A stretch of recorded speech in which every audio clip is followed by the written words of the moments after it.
Have you ever walked through your own front door and felt like a stranger in the place you're supposed to call home? My name is Harper Lane, and if you'd seen me that Tuesday morning, you might have thought I was just another young woman trying to keep her life together, a cup of lukewarm coffee in one hand, my phone in the other, a faded library card peeking out of my wallet. What you wouldn't have known is that for most of my life, I felt invisible, as if the world around me was built for everyone but me. It's a strange thing, isn't it, to live among people who call you family, and yet always sense a silent wall between you and them.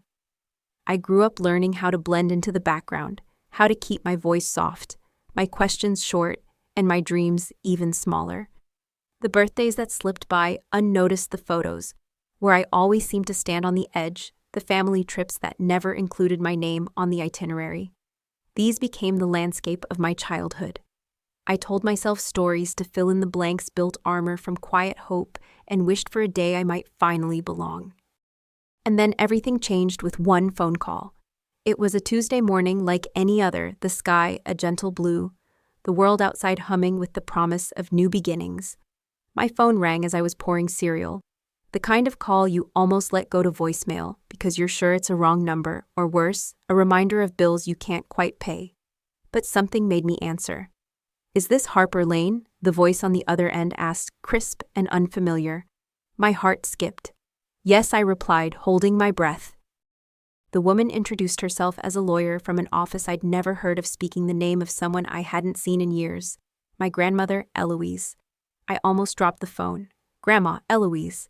The only person who'd ever made me feel truly seen, even if only for fleeting moments. She had been gone for months, and I'd missed her funeral. My stepmother said it was better that way. Now, out of nowhere, her name was being spoken into my kitchen, echoing off chipped mugs and half-packed moving boxes, promising answers I didn't know I needed. I wish I could tell you I felt brave in that moment, but the truth is, I was terrified. I had spent years believing I was simply unwanted, a puzzle piece from a different box, forced to fit where it didn't belong. My story up until then had been written by other people, by the silences and half-truths of those who raised me, by the cold looks across dinner tables, by the way my stepmother would sigh when she thought I wasn't listening. But as I listened to the lawyer's voice, something inside me shifted, a glimmer of curiosity stronger than fear. That's how my journey began. Not with a bang or a grand revelation, but with a quiet question and a simple decision to pick up the phone. In the days and weeks that followed, I would discover that everything I thought I knew about my life was a carefully constructed illusion. The truth was bigger and more painful than I ever imagined, but it was also more beautiful. I'm here to share that truth with you in the hope that if you've ever felt invisible or unloved, or like you didn't belong, you'll find a piece of your own courage in my story. Because sometimes the family we lose is not the greatest tragedy. The greatest tragedy is never knowing the love that was waiting for us all along. And sometimes all it takes to change everything is a voice on the other end of the line calling you home. The truth, when it finally arrives, rarely comes gently.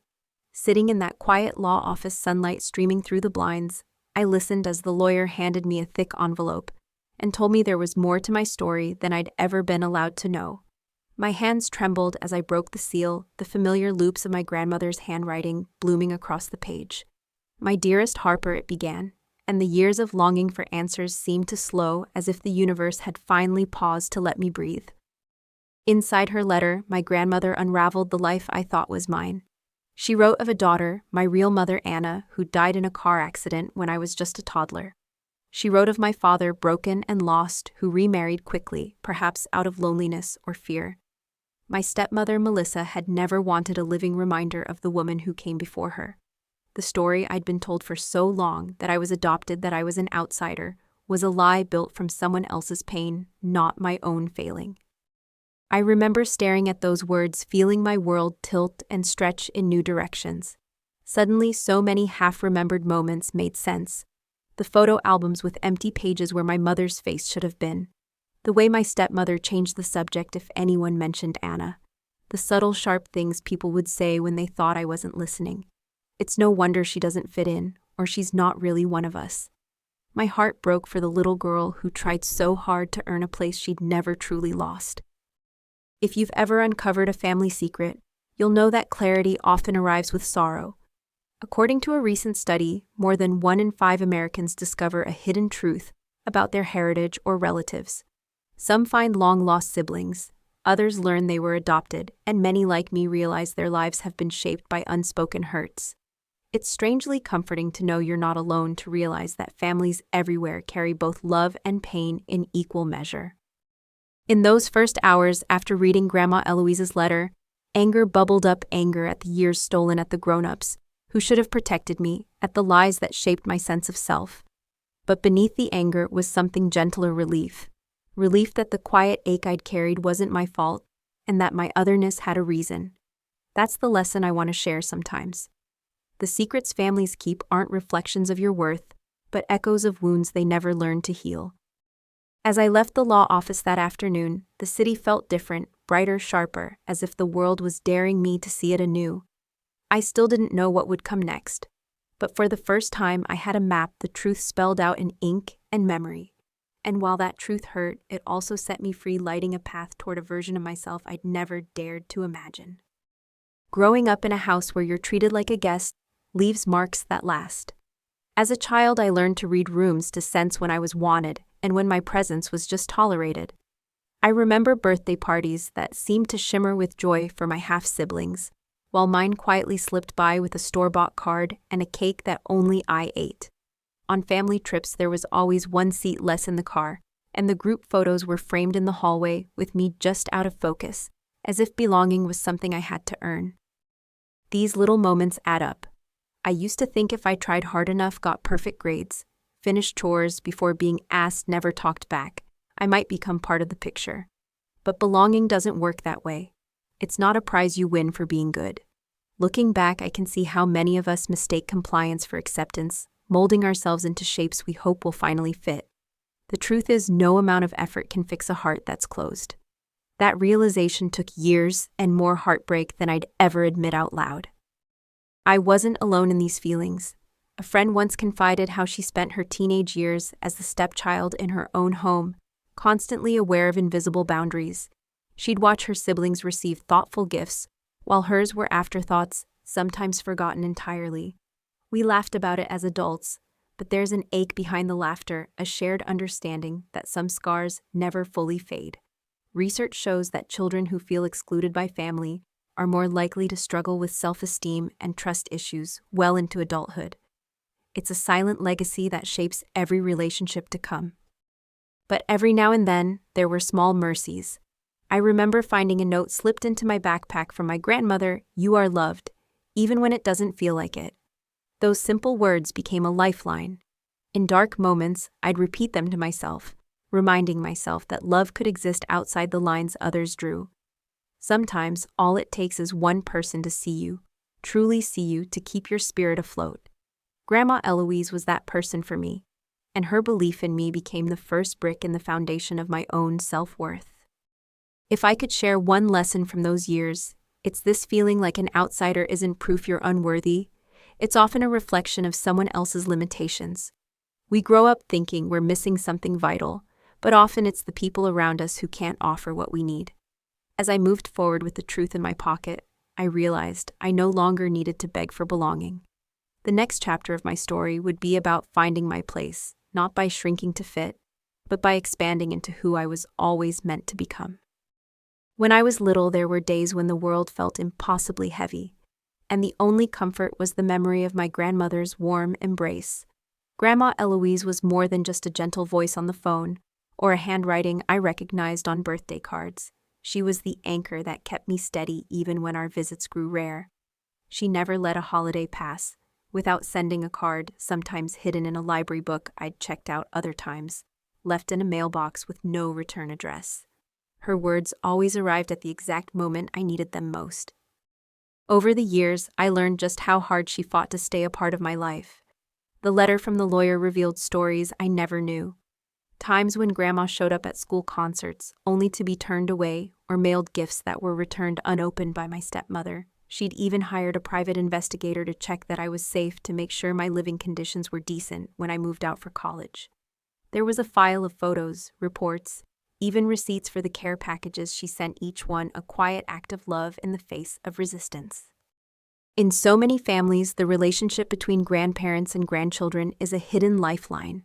I read once that in America, millions of grandparents act as guardians advocates, and sometimes even rescuers for children who fall through the cracks. When parents are too broken or lost in their own pain, it's often a grandparent who steps in, offering stability, perspective, and a love that feels unconditional. I know now that Grandma Eloise was fighting her own battles against loneliness and disappointment, but she still made space for me always. It's easy to underestimate the power of a single person's love, especially when the rest of the world seems indifferent. I have a friend whose grandmother was her champion too. She told me about nights spent baking cookies together, whispering secrets in the kitchen while her parents argued in the next room. That love became her safe place, a memory she could return to when life grew unkind. These stories matter because they remind us that family isn't always about blood or paperwork. It's about who stands by you, who insists you belong when no one else will. The lesson that stays with me is simple but profound. Never discount the quiet warriors in your life. The ones who show up even if it's just through a letter, a call, or a small defiant act of kindness. They might not be able to protect you from every storm, but they can give you shelter, and sometimes that's enough. As I pieced together the mosaic of my past, I realized how much of my strength came from her unwavering faith in me. It made me wonder what other truths, what other gifts might still be waiting to be discovered. Living under someone else's roof, you start to measure your life in little sacrifices. I remember sitting at the kitchen table, quietly eating instant noodles, while my step-siblings laughed over takeout sushi. My father bought a new car the year I had to borrow money for textbooks, his pride gleaming in the driveway while I worked weekends to keep the lights on in my dorm. At home, Melissa remodeled the living room twice, all plush fabrics and shiny countertops, while I wore hand-me-downs and learned to celebrate birthdays alone with a cupcake and a single candle. It's not just the things you miss out on, it's the way you begin to shrink yourself to take up less space, so your needs aren't an inconvenience. I used to wonder if anyone else noticed the difference, if my father felt even a flicker of guilt when he handed out generous gifts to his new family, but never seemed to have enough for me. I'd watch my step-siblings plan spring break vacations and wonder what it would feel like to be chosen to be wanted even just once. The longing stung, but the real pain was feeling invisible. This isn't just my story. I've met others who know what it's like to watch life happen from the outside. One coworker described growing up with her cousins after her mother died, always feeling like a guest at the dinner table, welcome but never at home. She said she became an expert at gratitude, never asking for more than what was given, believing it was selfish to want more. The lesson we both learned eventually was that gratitude shouldn't come at the expense of your own needs. It's okay to want to be treated fairly. It's okay to hope for more. I think about the quiet ways people learn to survive in families that won't see them. Maybe you take on extra chores, hoping to earn affection. Maybe you excel at school, hoping it will turn heads. Maybe you become so self-reliant that you stop letting anyone in. Over time, these strategies keep you afloat, but they also build walls. Real connection can't grow where you're always bracing for disappointment. I wish I'd known sooner that my worth wasn't measured by how little I asked for, or by how much I could endure without breaking. When my grandmother's letter revealed the truth that I was never unwanted, just inconvenient to someone else's plans, it felt like an invitation to grow, not shrink. I stopped blaming myself for what I couldn't change. Instead, I started thinking about what life might look like if I claimed space for my own dreams. That was the beginning of a new kind of hope, a quiet rebellion against all the ways I'd been taught to make myself smaller. And that hope was what carried me into the next chapter, where the power to rewrite my story finally belonged to me. I'll never forget the day I stood at my father's front door, the lawyer's briefcase in hand, and my heart pounding against my ribs. Stepping back into that house felt like walking onto a stage where everyone already knew their lines, everyone but me. The living room was a showroom of newness, glossy furniture, carefully curated art, and the faint scent of fresh paint. I glanced at my stepmother, who wore a smile as brittle as spun glass, and at my half-siblings, who barely looked up from their phones. For once I realized I had something important to say, and I wasn't going to let it slip away. The conversation was every bit as awkward and tense as you'd imagine. The lawyer introduced herself, spreading out paperwork on the coffee table, while my father tried to joke about sorting out Grandma's old things. I cleared my throat, hands trembling, and shared what I'd learned about my real mother, about all the letters and love I'd been denied. There was a stunned silence, followed by confusion, then disbelief, then the slow turning of blame from one adult to another. My stepmother insisted there was a mistake. My father pleaded for understanding. My siblings looked at me as if I'd spoken in another language. Confronting the people who've hurt you is rarely like the movies. There are no dramatic confessions, no sudden apologies that make everything better. In reality, the truth lands with a heavy, uncomfortable thud. I watched as the people who shaped my childhood struggled to defend themselves, inventing stories to patch up their choices. My stepmother argued that she did her best. My father claimed he was just trying to keep the peace. But for the first time, I didn't back down or try to make them feel better.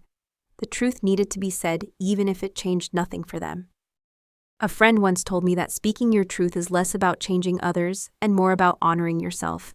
She shared how when she finally confronted her estranged mother, the conversation didn't heal their relationship, but it gave her a sense of closure she'd been missing for years. That's what happened for me. My family didn't suddenly become different people, but I became someone who could stand in her own story, unafraid. I saw with new eyes that protecting myself was not an act of cruelty, but of self-respect. That was a lesson I'd waited a lifetime to learn. As I walked away from that house, the weight on my chest began to lift. I realized I wasn't searching for approval or permission anymore. I was ready to build something new, something true out of the pieces of my past. That decision, quiet but powerful, would shape every step I took from then on. Ahead was a future I could finally claim, and for the first time I wanted to run toward it rather than look back. The fallout from that day came quickly, like a thunderstorm rolling across a summer sky. In the weeks that followed, the atmosphere at home shifted. My stepmother alternated between cold indifference and desperate attempts to rewrite history, as if enough revision could erase the truth. My father grew quieter, weighed down by his own regrets, his eyes flickering away whenever we crossed paths. My half-siblings, uncertain and awkward, didn't know whether to reach out or pull away. It's strange how a single moment of honesty can shatter the delicate balance families cling to, revealing cracks that have always been there. Money, of course, brought its own set of complications. When news spread about the inheritance from my grandmother, her house, her savings, her belief in me, resentment simmered beneath the surface. My family had spent years living as if tomorrow's windfall would fix today's overspending. Now the reality of their choices set in. My stepmother's kitchen renovations stalled, my father's new car payments piled up, and there were hushed conversations behind closed doors about what Harper owed the family. I realized then that sometimes people love the idea of you more than the real complicated person you become. A friend once confided that when she received a surprise inheritance from an aunt, her siblings began treating her differently overnight. Gifts and invitations arrived with strings attached, and old wounds resurfaced. We both learned that when money is involved, even the most loving relationships can become transactional. I tried to remember that their frustration wasn't really about me. It was about their own expectations, their fear of scarcity, their reluctance to let go of the stories they'd told themselves for so long. One lesson that stands out is this: money can magnify the truth of what's already there. If love is conditional, wealth will expose it. If there's gratitude, it will grow deeper. If there's resentment, it will fester. I discovered that setting boundaries wasn't selfish but necessary for healing. I began to say no to requests that felt manipulative, and yes to opportunities that aligned with my values. The courage to protect what I'd been given and what I'd earned became a new source of strength, one my grandmother would have been proud of. As the weeks turned into months, I watched my family navigate their own discomfort, each of us choosing our paths forward. The experience taught me that letting go is sometimes the most loving thing you can do, not just for yourself, but for everyone involved. And with each day as I settled into the home my grandmother left me, I felt the promise of a new chapter growing brighter on the horizon. I was finally ready to step into the life that waited for me, one filled with meaning, far beyond what any inheritance could buy. Moving into my grandmother's house felt like breathing fresh air for the first time in years. Each room held memories of love that had been quietly waiting for me. Photos of my mother smiling on the mantel, pressed flowers tucked into books, handwritten recipes stuck to the refrigerator. I spent afternoons wandering the garden she tended my fingers, brushing over lavender and rosemary she once planted. It was a space built on intention and care, a stark contrast to the house where I'd grown up feeling unseen. For the first time, I belonged somewhere simply by existing, not by proving myself. Living alone was an adjustment, but it became an invitation to rediscover who I was outside of the roles my family assigned me. I decorated the guest room in shades of yellow, just as my grandmother had planned. I started cooking her favorite meals, filling the kitchen with scents that brought back childhood memories. The silence that once seemed heavy in my old home was now comforting, filled with possibility instead of dread. I found myself journaling, reflecting on how much of my life had been spent apologizing for needing love, when in truth I deserved it all along. I began to explore the idea of healing not as a destination but as a practice. Therapy became a weekly ritual, a safe space to untangle grief and anger to make sense of the years spent longing for acceptance. I joined a local book club meeting others who had stories not unlike mine, people piecing themselves together after loss or betrayal, building new families out of friendship and mutual understanding. One woman shared how she'd turned her pain into a nonprofit for foster youth, and her courage gave me hope that our hardest seasons could become someone else's shelter. If there's a lesson in this chapter, it's that healing often starts with permission. Permission to grieve, to feel angry, to want more, and to let go. For so long, I'd held on to the belief that forgiveness meant forgetting, but I've learned you can forgive and still protect your heart. The real gift isn't letting go of the past entirely, but learning to carry it differently. My grandmother's faith in me became my anchor. Her love was the proof that I was never truly alone, even in my loneliest moments. As I settled into my new life, I began to feel a sense of responsibility, like a door had been opened. And now it was my turn to open doors for others. I started to dream bigger. What if I could offer the same refuge I'd found to kids who felt like outsiders too? With every sunrise over the garden, I felt the gentle encouragement of my grandmother's spirit, nudging me towards something greater. And so the next step became clear, not just to heal, but to help to use the love I'd inherited as a seed for something new and good in the world.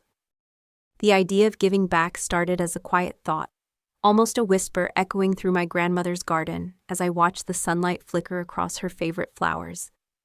I remembered the way she'd always told me what we carry, we can share.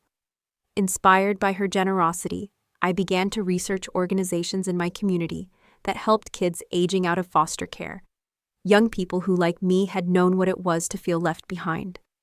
The statistics were sobering. So many teens in America transition to adulthood without support, their stories full of struggle and resilience that often go unseen. Soon I found myself volunteering at a local youth center, tutoring high school students in the evenings, and helping with college applications on weekends. I met young women whose stories echoed parts of my own girls, who hid their heartbreak behind sharp wit or quiet determination, boys who had learned to expect nothing and so never asked for more. One afternoon, a girl named Mia shyly handed me a card she'd drawn, thanking me for listening, for not looking through her. In that moment, I realized the power of being present. Sometimes the greatest gift you can give is simply to see someone. Inspired, I used a portion of my inheritance to launch a scholarship fund for first-generation college students, creating a bridge for those standing at the edge of possibility but lacking the means to cross. With each application, I heard stories of perseverance, kids who worked night shifts, cared for siblings, and never gave up hope that someone would believe in their dreams. Their gratitude wasn't for the money itself, but for the message it sent. You are worthy of a future. You are not alone. The joy I felt was unlike anything I'd ever known. If there's a lesson here, it's that healing deepens when it's shared. Turning pain into purpose doesn't erase what happened, but it transforms it into a legacy of kindness. Giving back helped me realize that my story wasn't just about overcoming loneliness or loss. It was about building something bigger than myself. I began to understand what my grandmother must have felt nurturing a garden that would outlive her. Each life I touched was another bloom, proof that love once planted could spread far beyond its beginnings. As my days filled with new connections and the laughter of young voices, I felt myself growing too. My world expanded with every person I helped, and my heart found peace in ways I hadn't thought possible. Yet through it all, I sensed there was one final step left, a kind of closure only I could give myself. The time had come to fully embrace the truth, to say goodbye to what hurt, and to honor the love that had shaped my journey. And so I prepared for one last letter and one final visit to my grandmother's garden. On a golden afternoon, I sat in my grandmother's garden, surrounded by the quiet life she'd nurtured and the echoes of every word she'd ever written to me. The final letter rested in my hands, its pages soft and familiar. A bridge between past sorrow and present peace. I reread her closing lines: "Love is what lasts, Harper. Let yourself be found by it." I realized at last that her gift wasn't just the inheritance or the house, but the unwavering belief that I was never alone. Not then, not now, not ever. Looking back, I saw how each chapter of my life, every lonely birthday, every closed door, every truth revealed, had shaped the woman I'd become. The pain I carried taught me compassion. The anger taught me boundaries. My grandmother's love had stitched hope into my heart, a quiet courage that guided me as I learned to forgive, to let go, and to open my world to others who felt unseen. I discovered that healing isn't about forgetting the past, but about finding meaning in it and using it to grow something beautiful. I hope my story reminds you that, no matter how lost you feel, you are never as alone as you think. There is always someone out there, maybe a grandparent, maybe a friend, maybe even a stranger who sees your worth and is cheering you on, even in silence. And if you have that love, pass it on. The smallest kindness, the simplest act of seeing someone can change a life forever. Our greatest inheritance is not money or possessions, but the legacy of love and courage we leave behind. If my journey has resonated with you, I invite you to share your own story below. Who has been your quiet warrior? What lessons have you learned from hardship? By sharing, liking, and subscribing, you help create a circle of support. A family forged not by blood, but by understanding and hope. Let's build a space where every voice matters, where healing and growth are possible for us all. Together we can make sure that no one ever has to feel invisible again. Thank you for walking with me through these memories, for listening with an open heart, and for believing, like my grandmother did, that love can outlast even the hardest winters. Until next time, take care of yourself, and remember, your story matters, and you matter too.